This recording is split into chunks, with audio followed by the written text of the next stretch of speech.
Hi, I'm Adam Snyder, North American Managing Editor for the FinTech Times, and I'm here live in Las Vegas at Money 2020. And I'm Kim Sutherland, Vice President of Fraud and Identity at Lexis Nexis Risk Solutions. Kim, pleasure to be here with you.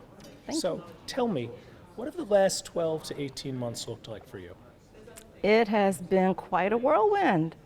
Most companies experience some significant changes in the business that they were used to. They saw increases in digital transactions. Consumers new to digital, first time opening up a digital account, that happened to almost every type of business, from a bank to an e-commerce company to you name it. So as a result, we've been really working to try to help companies ensure that they have addressed their fraud risk on every channel that consumers interact. Very interesting, very interesting. So what would you say is your biggest focus right now, even though I feel like you just alluded to it, but maybe you could tell us a little bit more? I think the biggest thing is really trying to focus on ensuring that we're trying to help companies address fraud risk and still protect the customer experience. Both of those things have to happen hand in hand. So we want trusted consumer transactions, but we want it to be a good experience for consumers. It's also very interesting. So then, with that, what would you say is the biggest challenge your company's facing right now? I think it's mainly education, right? Helping businesses understand that there should not be a one-size-fits-all approach to how they assess the risk of their customers. And is there within that, a standout issue that you're really focused on?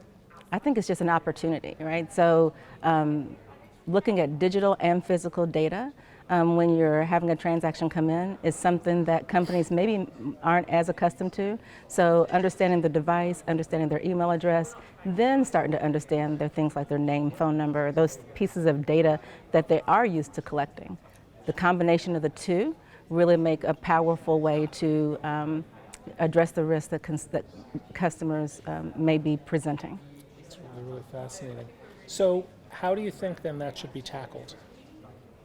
So our view is to try to make it as easy as possible for businesses. Right? We try to have an easy way to deploy new solutions, to test out the effectiveness of the solutions, and to even give professional services to help them roll out a new product into their business, to see if it fits right, it meets their business culture as well.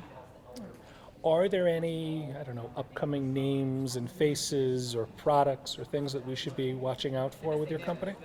So I think the opportunity is around new industries. It's funny, we're here at a FinTech company and a FinTech conference, and I think that I don't know what a FinTech is, because every type of company is a FinTech now, right? If I go and try to order a pizza, they probably have a mobile wallet at that place, right? If I go to an airline, they're trying to have their own custom credit card and protect the miles that I'm accruing. So I think that the whole concept that we're paying attention to is just the changing nature of business. And then being able to have solutions that fit these new models. And I think from a technology standpoint, I'm extremely excited about things that are passive in nature. So behavioral biometrics, for example. That's something that we continue to expand on, grow in the ways that we offer those signals about how someone uses their device, what that could mean for their business. At first we started by looking at, is it a human or a bot? Or is this a good user or a fraudster? Now we're going down the path of, can I really prove that it's you? So I think that's a really interesting thing. So with that, and I think that's a very interesting topic, if we look in and we hone in on behavioral metrics, how do you see that changing finance? I think it just gives more signals for a business. It gives more options for the consumer. I always say that it's really important for a consumer to have choice in how they want to authenticate. They want to be able to protect their banking account, for example.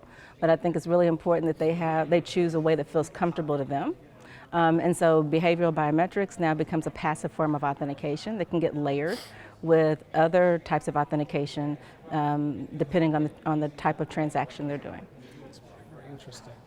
And just, I guess, one last question. we talked about a number of topics. What did we not talk about? Is there something that you want the audience and the people here to know that maybe you could cover? There's so much. Fraud and identity is a pretty complex area, and the way that we've tried to address it is taking it one bite at a time.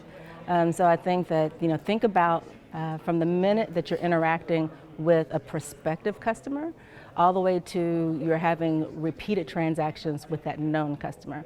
What are you doing to address the fraud risk? What are you doing to help good customers get in the door faster? I always say that, good fraud prevention is good business in general. So how do you grow your business with effective fraud controls? Sounds great. Kim, really appreciate the time. It was a pleasure speaking with you and very insightful. Thank you. Thank you very much.